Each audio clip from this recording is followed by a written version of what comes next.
અમદાવાદમાં કિન્નર સમાજના અગ્રણીઓ ધમકી અને અપશબ્દોના આક્ષેપોને લઈને ઈસનપુર પોલીસ સ્ટેશન પહોંચ્યા હતા.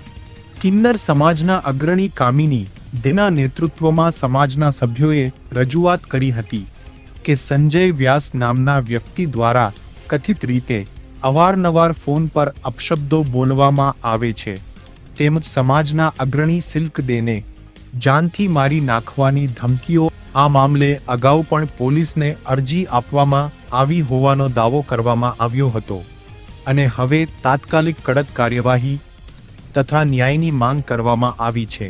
બીજી તરફ ઈસનપુર પોલીસના જણાવ્યા મુજબ અરજીના આધારે સમગ્ર મામલે તપાસ શરૂ કરવામાં આવી છે અને તપાસમાં સામે આવતી હકીકતોના આધારે કાયદેસરની કાર્યવાહી કરવા કિન્નર સમાજે સમગ્ર મામલે નિષ્પક્ષ તપાસ કરીને વહેલી તકે ન્યાય અપાવવાની માંગ કરી છે.